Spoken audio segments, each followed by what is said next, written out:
지금 우리가 리사이클러 뷰를 위한 어댑터를 만들고 있고요. 자, 여기에 오른쪽 마우스 버튼 눌러서 Generate, Implement 메소드를 가보면, 자, 우리 person adapter.view 홀더를 상속하도록 만들었을 때 이 세 개의 메소드가 필요하다라고 되어 있죠. OK를 눌러봅니다. 자, 이렇게 세 개의 메소드가 추가가 됐고요. 자, 세 개의 메소드가 추가가 됐다면, 자, 그러면 이 세 개의 메소드에다가 이제 기능을 부여를 해봅니다. 자, 우리 어댑터라고 하는 거에는 데이터가 들어가 있어야 되죠. 그러니까 각 여러 개의 아이템을 담고 있으니까 어레이 리스트라고 하는 데다가 담을 수 있도록 이렇게 하고요. 데이터 자체는 person이라고 하는 객체를 담을 수 있도록 합니다. items라고 하고요. new array list 그다음에 person 이렇게 어레이 리스트를 하나 만들어 봅니다. 그럼 그 중에 우리 구현해야 될 메소드 중에서 함수 중에서 get item count라고 하는 거는 저 안에 들어있는 객체가 몇 개냐를 물어보는 거고요. items.size라고 하면 여기 들어가 있는 개수만큼이 리턴이 되겠죠. 그 다음에 on create view holder라고 하는 게 있는데요. on create view holder라고 하는 거는 자, 뷰 홀더라고 하는 거를 생성할 시점에 자동으로 호출이 됩니다.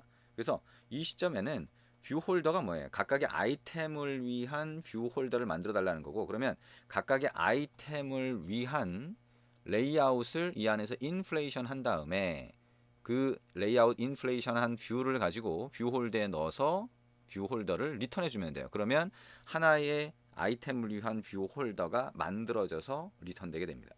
자, 한번 코드를 만들어 볼까요? 자, 그러면 자, 레이아웃 인플레이터라고 하는 게 필요하겠죠. 자, 인플레이터라고 하는 게 지금 여기 파라미터로 전달된 거나 이런 게 없네요. 그러면 우리가 시스템 서비스로 제공되는 레이아웃 인플레이터를 쓸 수 있는데, 자, 그거는 레이아웃 인플레이터 from이라고 해서 만들 수도 있어요. 그리고 여기에다가 자, 우리 parent.get context라고 하면 컨텍스트 객체를 얻을 수 있는데, 이렇게 해도 레이아웃 인플레이터라고 하는 객체를 참조할 수 있죠. 우리가 get 시스템 서비스에서 참조하는 것과 동일한 효과가 납니다. 그러면 인플레이터 점에서 inflate라고 하고요. r.layout. 자, person item.xml을 지정을 합니다. 아직 안 만들었어요. 자, 이거는 우리가 이전 단락에서 만들었던 그 리니어 레이아웃을 상속한 뷰라고 일단 생각을 하고요. 조금 이따 만들어 보겠습니다. 그 다음에 여기다가 parent 하고요. false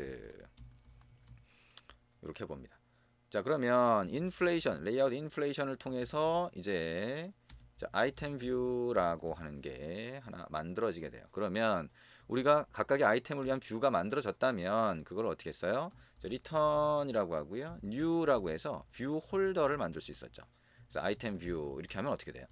자, 뷰 홀더라고 하는 거 우리가 정의한 거잖아요. 어디서? 요 밑에서 정의한 거죠.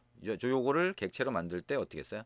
아이템 뷰라고 하는 자, 뷰를 전달을 하면 그 레이아웃으로 구성이 됐을 테니까 그 안에 텍스트 뷰 두 개가 들어간 걸로 해서 자, 이렇게 만들어진다라고 하는 걸 알 수가 있죠. 그게 요 시점이라는 거예요. 그거는 우리가 리사이클러 뷰라고 하는 데서 상황에 맞춰서 이 함수를 자동으로 호출해 줘요. 그러면 그때 레이아웃을 인플레이션해서 자, 이렇게 새로 만들어 준다라고 하는 거죠. 자, 그다음에 on bind view holder라고 하는 게 있는데요. 자, 여기서는 뷰 홀더라고 하는 게 위에서 계속 만들어지는 건 아니에요. 왜냐하면 이 우리가 전화번호, 연락처 같은 게 있으면 아이템이 뭐 1000개도 되고 10,000개도 될 수 있잖아요. 근데 그거를 위로 올릴 때마다 새로 계속 이렇게 뭔가 뉴로 해서 객체를 만들어주면 메모리가 계속 늘어나겠죠. 그래서 메모리가 늘어나지 않도록 이 뷰 홀더는 재사용이 됩니다. 다시 말하면 뷰 홀더 안에 들어가는 뷰라고 하는 것까지 포함해서 우리가 위로 스크롤을 올릴 때 자, 위쪽으로 올라간 거는 이제 안 보이죠. 그러니까 얘를 밑으로 내려서 다시 재사용을 해줘요. 그때 on bind view holder라고 하는 게 호출되는데, 그때는 이미 뷰 홀더가 만들어진 거를 이렇게 파라미터로 전달해 주는 거죠. 그러면 여기에 데이터만 싹 바꿔주면 돼요. 그러면 자, 여기 포지션이라고 하는 게 인덱스 값을 얘기하는 거죠. 몇 번째 거를 데이터를 보여줘라라고 하는 의미고요. 자, 그러면 아이템즈 안에서 get이라고 하고요. 포지션 하면 아이템즈 안에 들어가 있는 데이터 중에 지금 인덱스에 맞는 게 넘어오게 되고, 자, 홀더라고 해서 파라미터로 넘어온 거에다가 set 아이템하고 아이템을 넣어주면 어떻게 돼요? 그러면 이 데이터가 우리 뷰 홀더의 데이터로 설정이 되죠. 우리가 그렇게 만들었으니까 이 밑에 가면 이렇게 만들었잖아요. 그래서 뷰 홀더 객체는 만들지 않고 그 상황이 어떤 상황에서 만들어지고 어떤 상황에서 만들어지지 않냐라고 하는 거는 리사이클러 뷰가 알아서 조정을 하게 돼 있어요. 그래서 그때마다 이 함수를 자동으로 내부에서 호출해 주거든요. 그래서 이때는 뷰 홀더를 새로 만들지 않고 데이터만 설정해 준다. 이때는 뷰 홀더를 새로 만들어 준다라고 생각을 하시면 됩니다.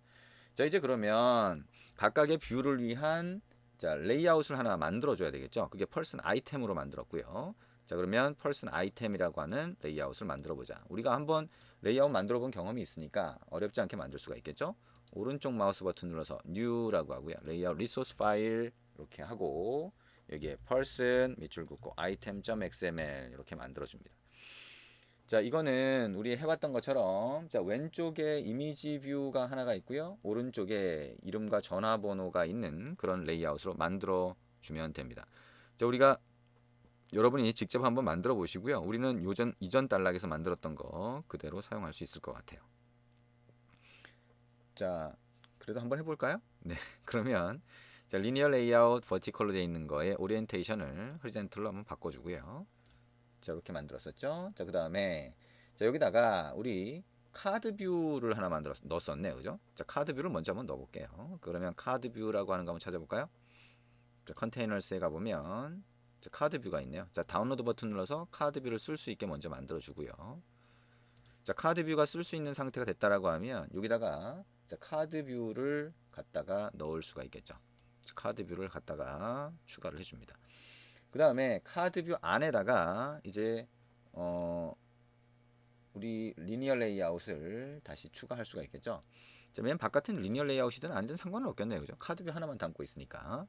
어쨌든 이렇게 넣고요. 그리고 방향도 사실 굳이 뭐 크게 문제가 안 되겠죠. 자, 그 다음에 레이아웃에서 리니어 레이아웃이라고 하고, 그 다음에 허리젠틀이라고 하는 거. 자, 이렇게 카드뷰 안쪽에다가 갖다 놓습니다. 자, 카드뷰 안쪽에다 갖다 놓고요. 그 다음에 이 안에다가 이미지 뷰 하나 갖다 놓죠.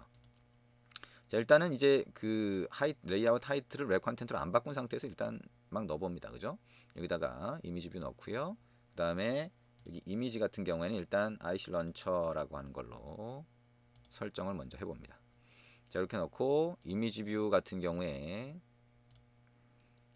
자, 우리 이미지 뷰 선택을 했고요.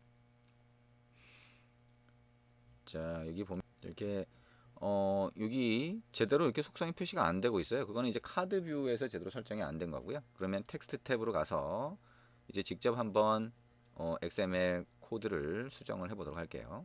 자, 리니어 레이아웃 가장 위쪽에 있는 거, 이거는 허리젠틀로 해도 상관은 없고요. 자, 요거를 버티컬로 바꿔도 상관은 없습니다. 하이트는 자, 높이 값을 랩 컨텐트에서 이 안에 들어가 있는 내용에 맞추도록 하고요.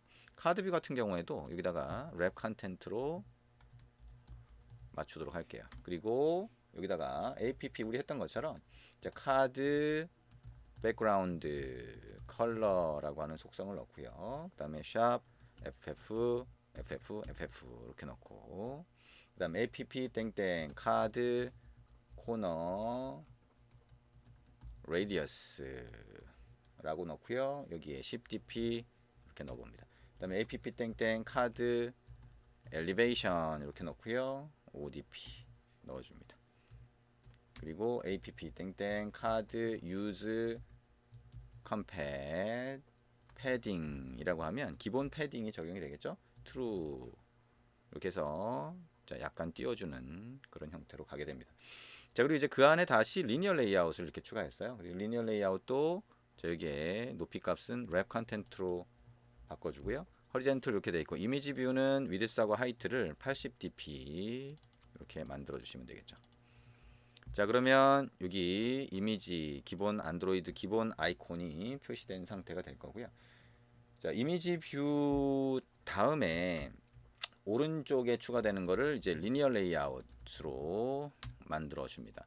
레이아웃 위드스와 하이트는 필수 속성이고요. 리니어 레이아웃이니까 자, 우리 오리엔테이션도 필수 속성이 되겠죠. 자, 요거를 자, 버티컬로 이렇게 만들어 줍니다. 자, 그리고 이제 마진 값도 한번 줘볼 수가 있겠죠. 여기다가 안드로이드 땡땡 레이아웃 마진이라고 하고요. 자, 여기다가 10dp 이렇게 좀 크게 띄워봅니다. 자, 이렇게 하고요. 버티컬로 되어 있는 거죠. 여기 이제 텍스트 뷰 두 개를 추가를 하면 될 것 같습니다. 자, 텍스트 뷰 두 개 추가하는 거는 디자인 탭으로 한번 가볼까요? 자, 디자인 탭으로 가보니까 이제 정상적으로 표시가 되죠, 그죠? 자, 여기다가 뭐 아직도 이렇게 속성이 안 보이는 상태는 되네요. 자, 여기에 가서 텍스트 뷰 두 개 한번 추가를 해보겠습니다. 여기다 하나 추가하고요. 그 다음에 두 개 추가를 했습니다. 자, 이제 다시 텍스트 탭을 눌러서 자, 이쪽으로 간 다음에 자, 여기에 속성을 그냥 바로 바꿔볼게요. 전화 이름이죠. 자, 첫 번째 거는 이름이 되고요. 그 다음에 여기에 안드로이드 땡땡 텍스트 컬러라고 하는 거 파란색으로 한번 해볼까요? 샵을 해서 자 0000FF 하면 파란색이 되겠죠.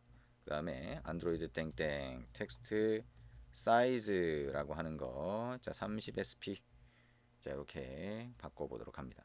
자 여기도 마찬가지로 자 여기에 텍스트 속성하고 이런 것들을 바꿔볼 수가 있겠죠. 자 여기 두 번째 텍스트 뷰 같은 경우에는 전화번호 이렇게 바꾸고요. 그 다음에 컬러는 FFFF 00FFFF 이렇게 해봅니다. 그리고 얘는 24 이렇게 한번 바꿔보도록 하죠. 자 여기 위에 가보니까 자, 빨간색으로 이렇게 표시된 게 보이네요. 그죠? 자 요거는 엔드 태그가 없어서 그런 건데요. 끝 태그가 없어서 그런 건데요. 여기 가보니까 엔드 태그가 빠져 있네요. 자, 이거는 복사해서 붙여넣기 이렇게 하겠습니다. 자 그러면 화면 모양이 이렇게 만들어진 거를 볼 수가 있습니다. 우리 위쪽이 조금 많이 떨어져 있네요. 그러면 여기 자, 마진을 10dp가 아니라 5dp로 바꿔보도록 하겠습니다. 디자인 탭에 가보면 이렇게 돼 있죠. 자, 이렇게 해서 하나의 아이템을 위한 레이아웃이 만들어졌습니다.